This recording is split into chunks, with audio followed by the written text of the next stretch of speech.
Ces questions risquent-ils pas de fragiliser le pacte? De toute façon, dès l'instant que le dialogue est maintenu, fragilisé, je ne pense pas. Mais aussi, ça ne ferait pas plaisir aux travailleurs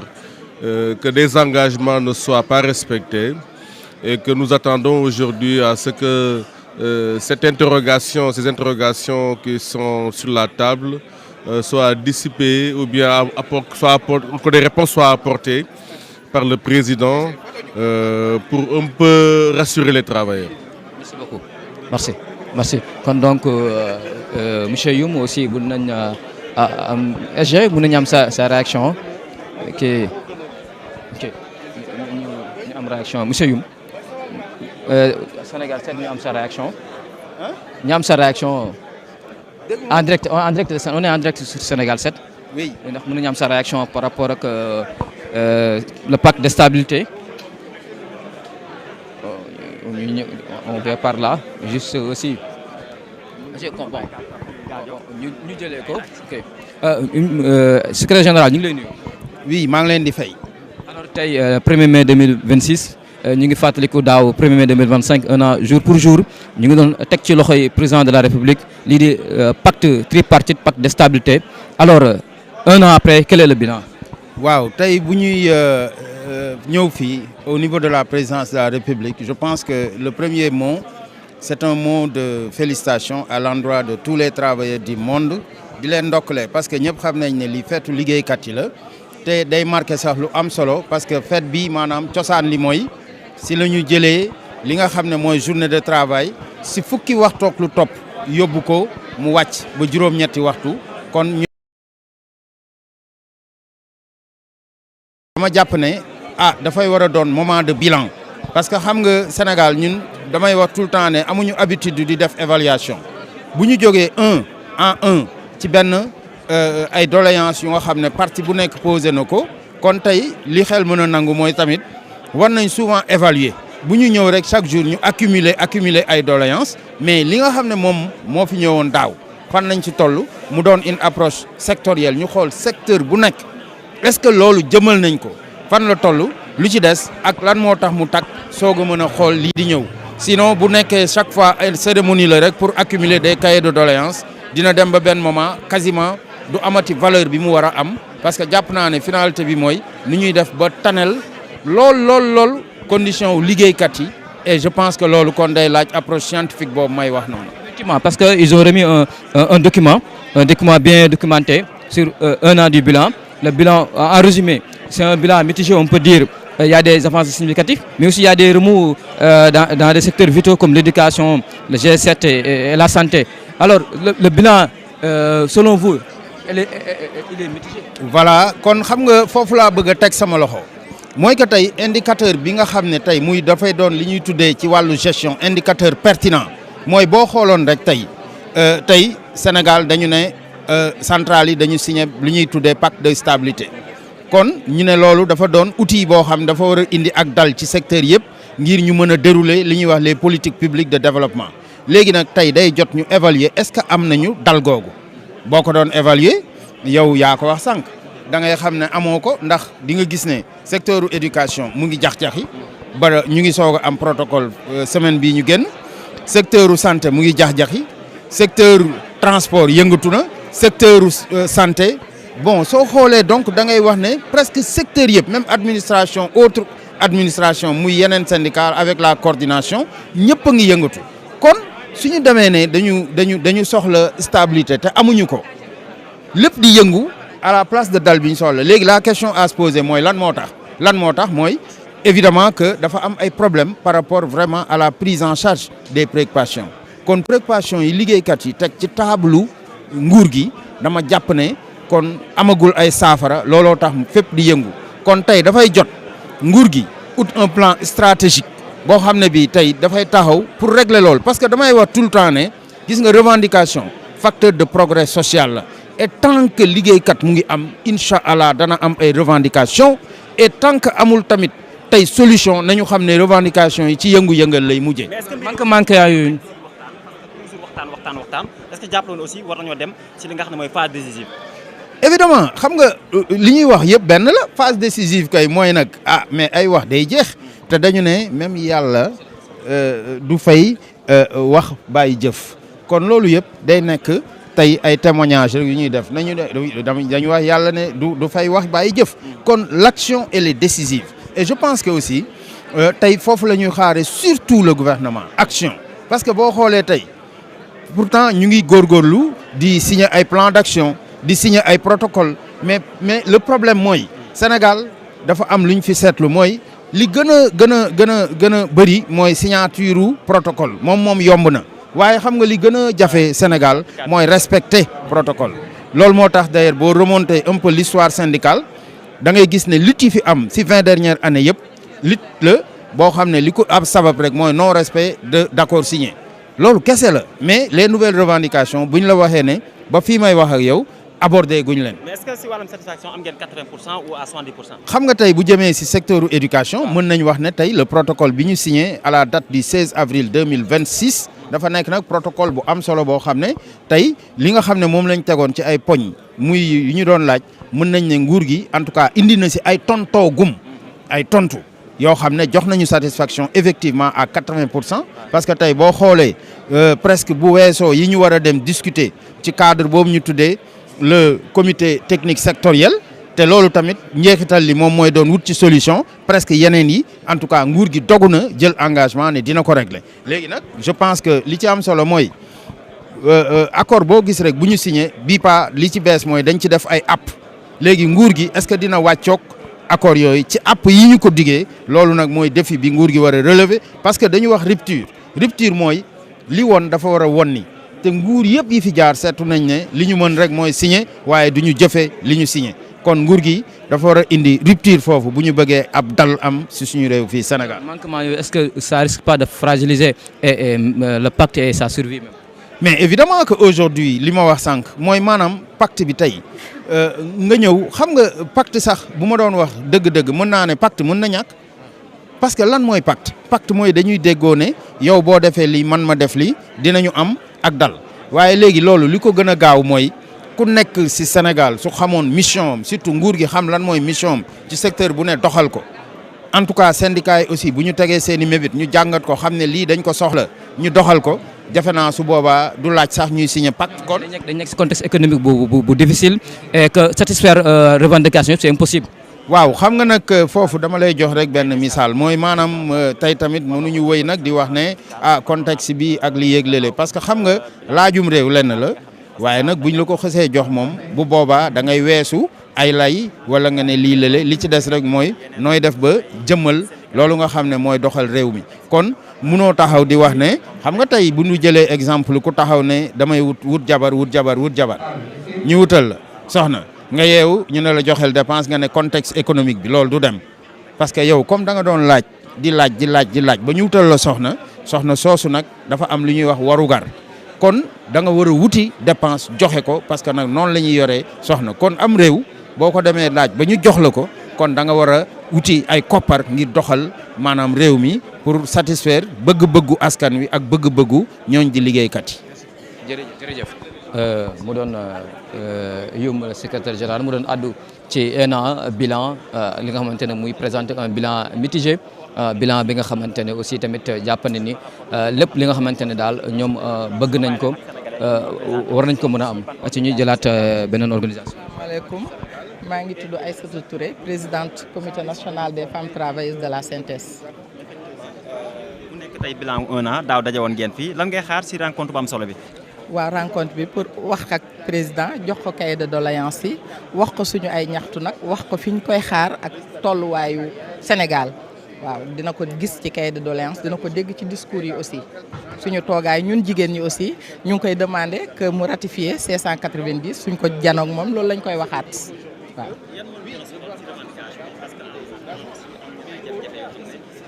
da ngeen koy revendiquer par rapport ak sénégalais mais surtout face au président de la République. waaw xam nga ñun jigéen ñi dañoo am suñu ay ñaxtu spécifique bokk na ci lii ñu lay wax mooy violence lu ko éradiquer au Sénégal te pour que violence jóge Sénégal surtout dans le milieu du travail la ratification de la C190 dañ koy xaar fii au niveau du Sénégal et depuis des années ñu ngi koy wax donc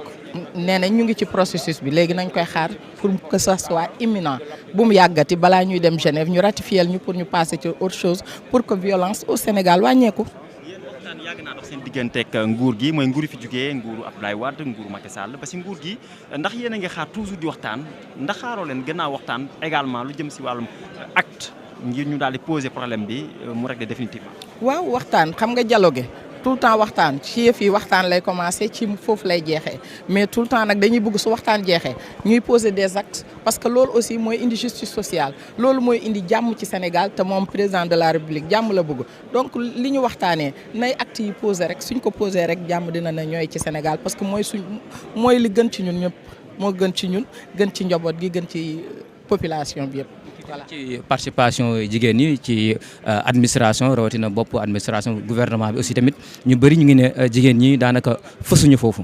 waaw suñu représentation c'est minime par rapport ak lañ doon am mais ba tey ñu ngi xaar parce que duñu sonn duñu tàyyi ñu ngi koy wax ci suñu ay déclaration ñu ngi koy wax ci suñu ay mémorandum fu ñu toog ak moom fu ñu toog ak gouvernement dinañ ko wax peut-être dinañ ci bàyyi xel bu baax xam ne les compétences sont là. jigéen ñi dañoo am seen cër ci réew mi te sans jigéen on peut rien faire sans la femme te looy def te def ko pour moom et sans moom c'est ne rien faire donc ñu ngi xaar loolu aussi ci état mu xam ne parité bi ñuy wax mbala compétence yi ñuy wax mi ngi ci jigéen ñi waaw mu bàyyi ñu xel bu baax a baax par rapport à ça. multiplication violence basée sur le genre bëri na trop viol yeeg maltraitance yeeg quelque part lu ñuy dénombrer c'est presque au jour c'est des chiffres qui fait froid est-ce que gis ngeen une réaction ferme de la part de ce nouveau régime. waaw réaction ferme bi mooy li may wax rek yenn convention yi nañ ko ratifier au Sénégal ba pare nag mettre ko en œuvre accompagner ko pour may jàmm jigéen ñi. code de la famille ñu war koo réviser loolu kay dañ koy dox ba keroog ñu koy réviser parce que dañ ko war a réviser ci lañ bokk. ñu ngi xaar secrétaire nga wol ñu ko aussi. ok kon donc mi ngi noonu doléance yi bëri na mu doon ñi nga xamante ni moo di ñi xeex ak yelleef jigéen ñi la participation la parité aussi les violences basées sur le genre mu donc autant de questions autant de préoccupations syndicales ñi nga xamante ne ñu ngi koy dund jigéen ñi rawatina li nga xamante ne moo di charte yi code de la famille autant de questions yi nga xamante ne jamono ji ay défilé ay enjeux la kon donc mi ngi noonu mbokku internet Sénégal certes ñu ngi ci fête du travail 1er mai 2026 mu doon bés bu historique bés bu am solo bés bu symbolique ndax bés bi tey ñi nga xamante ne moo di patronat bi moo di ñi nga xamante ne moo di centrale syndicale société civile bi daanaka ñëpp dañuy daje fii tey jëbbal li nga xamante ne moo di président de la République son excellence Bassirou Diomaye Diakhar Faye comme ni ñu ko defee woon daaw nag lu ko marqué woon muy pacte de stabilité bi nga xamante ne daanaka patronat bi gouvernement bi ak lii di centrale syndicale yi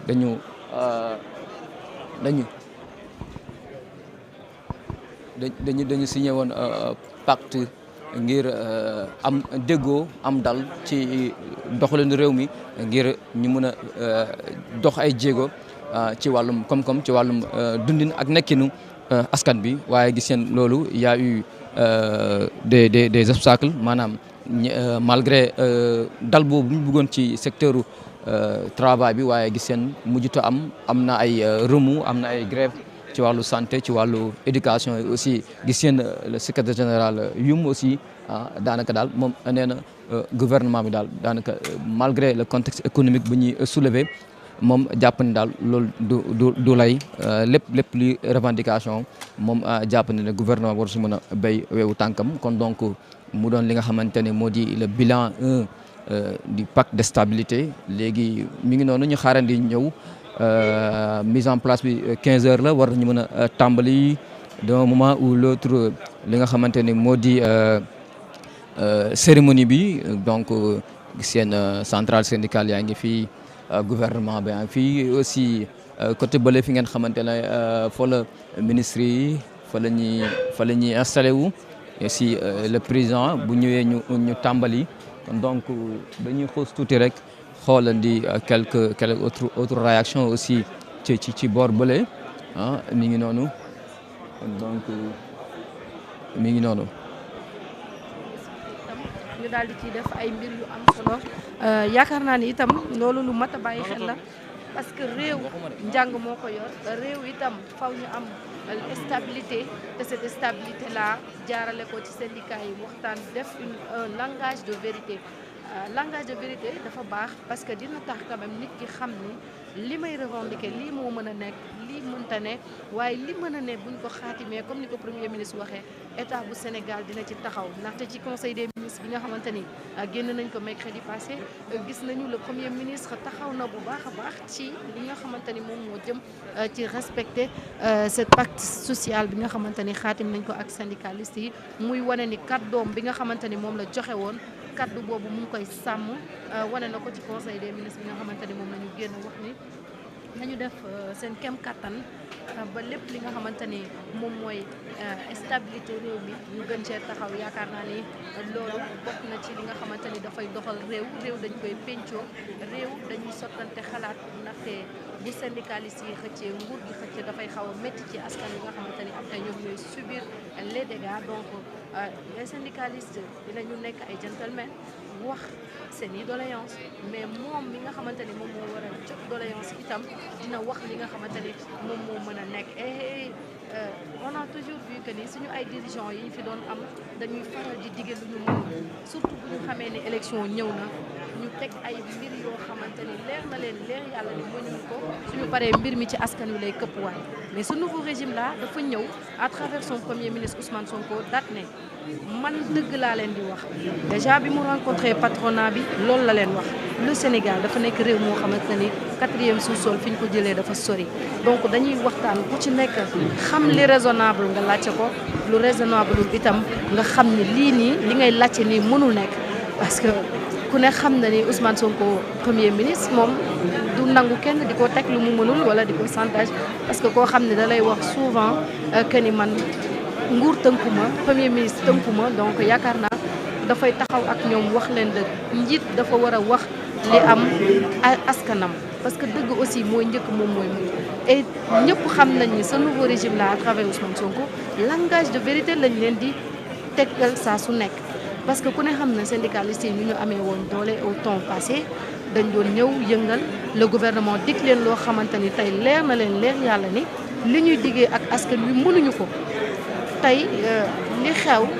ci bi fi Macky Sall jógee gis nañ ko des contrats yu signé ay mbir yoo xamante ne def nañ ko ci